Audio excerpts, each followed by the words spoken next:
दोस्तों नमस्कार। लोकसभा चुनाव 2024 का काउंटिंग चल रहा है और सुबह से जिस तरीके से काउंटिंग चल रहा है उसमें लगातार जो इंडिया अलायंस है वो बढ़त बनाए हुए है और एनडीए अलायंस यानी कि मोदी जी का जो अलायंस है वो लगातार पीछे है। अंतिम आंकड़े आने में वक्त लग सकते हैं, देर शाम तक आपको अंतिम आंकड़ा मिल सकता है, लेकिन अभी तक जिस तरीके के रुझान आ रहे हैं उससे दो चार बातें ऐसी है जो कि बहुत स्पष्ट तौर पर क्लियर होती हुई दिखाई दे रही है। सबसे जो पहला चीज़ है कि जिस तरीके से तमाम गोदी मीडिया के न्यूज़ चैनल्स के द्वारा या तमाम सर्वे एजेंसियों के द्वारा जिस तरीके के एग्जिट पोल तैयार किए गए थे, जहां पर नरेंद्र मोदी को 350 और 400 तक सीटें दी गई थी, उसको देख करके यही लग रहा है कि वो जो एग्जिट पोल था वो पूरी तरीके से नरेंद्र मोदी के दबाव में तैयार किया गया था। उस एग्जिट पोल को नरेंद्र मोदी ने मैनेज करने की कोशिश की थी और उसके पीछे शेयर मार्केट से फ़ायदा उठाना एक बहुत बड़ा उसका एक लक्ष्य था, जो कि आज इस काउंटिंग के दौरान धराशायी होता हुआ दिख रहा है। एग्जिट पोल को एकदम से मैनेज किया गया था वर्तमान सरकार के द्वारा और एक माहौल, एक फेक नैरेटिव चलाने की कोशिश की गई थी और आज काउंटिंग में वो एग्जिट पोल धराशायी होता हुआ दिख रहा है। दूसरी चीज़ कि ये जो एग्जिट पोल बनाने वाले लोग हैं, जब ये लोग इस तरह का एग्जिट पोल बनाते हैं जहाँ पर कि हमने पहले भी देखा है कि बहुत सारे राज्यों के अंदर जितनी सीटें हैं उससे अधिक सीटें एनडीए को दे दी गई थी, तो इस तरीके के जो गलत एग्जिट पोल बना करके और देश के जनता को गुमराह करने का ये लोग जो काम कर रहे हैं, क्या इनके खिलाफ़ कोई कार्रवाई नहीं होनी चाहिए? जो चुनाव आयोग है क्या उसको इस मामले को संज्ञान में नहीं लेना चाहिए कि इस तरीके का बेबुनियाद और आधारहीन एग्जिट पोल बना करके क्यों देश के जनता को अनर्गल चीज़ों में उलझा रहे हैं, क्यों उनको एक तरीके से गुमराह करने की कोशिश कर रहे हैं?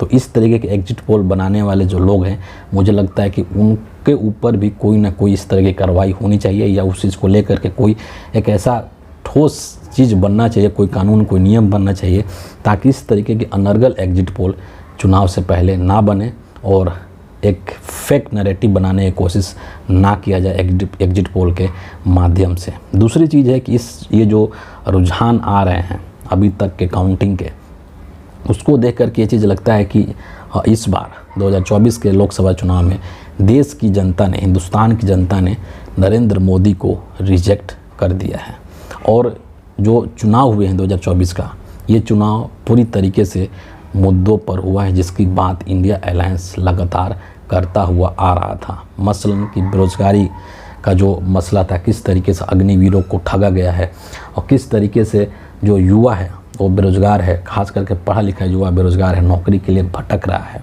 वो मुद्दा काफ़ी काम किया। जिस तरीके से जो कमर तोड़ और बेलगाम महंगाई है, आपको पता है कि चुनाव ख़त्म हुआ और उसके तुरंत बाद जो है वो अमूल दूध के दाम बढ़ गए, तुरंत बाद जो हाईवे का टोल टैक्स होता है वो बढ़ गए।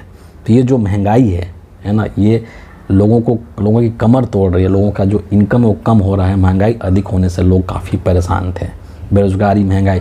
संविधान ने इस चुनाव को काफ़ी प्रभावित किया। जिस तरीके से बीजेपी के नेताओं ने संविधान ख़त्म करने की बात की, तो उस चीज़ से हिंदुस्तान के अंदर जितने भी जो दलित लोग हैं, SC ST OBC हैं, ये सब गोलबंद होकर के और एक मुश्त तरीके से उन्होंने नरेंद्र मोदी के खिलाफ, नरेंद्र मोदी को हराने के लिए वोट दिया, संविधान को और लोकतंत्र को बचाने के लिए वोट दिया है। और इस चुनावी रुझान से ये चीज़ें अब पता चल रही है। ग्राउंड पर जिस तरीके से तस्वीरें देखी गई थी इंडिया अलायंस के मीटिंग के दौरान या इंडिया अलायंस के जो रैली होते थे, उसमें जिस तरह के जन सैलाब आते थे, उसको देख कर के अंदाज़ा लगाया जा सकता था कि किस तरीके से जनता जो है वो इंडिया अलायंस के साथ खड़ी है।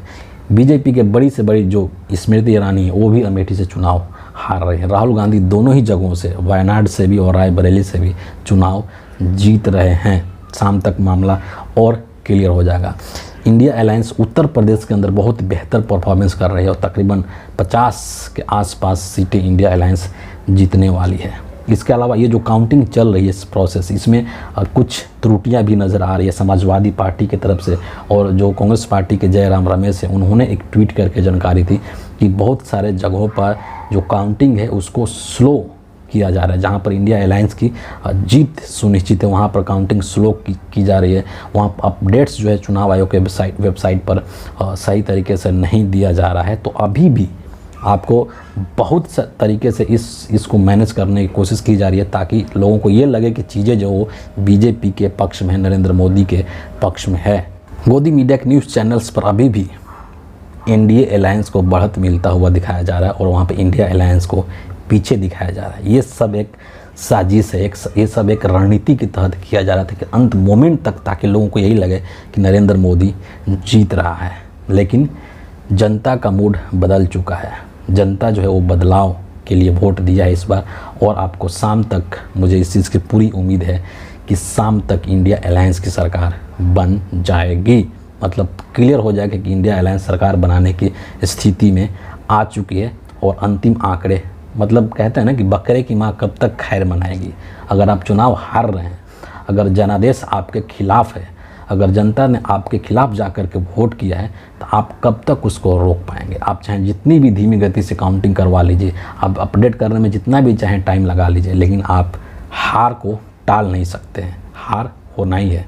तो अंतिम आंकड़े तक इंतज़ार करते हैं कि कितना आंकड़ा किसके पास जाता है, किसको कितनी सीटें मिलती है। लेकिन अभी तक का जो रुझान है उसमें इंडिया अलायंस बढ़त बनाए हुए है। फिलहाल इस वीडियो के लिए इतना ही है। आप सभी का बहुत बहुत धन्यवाद।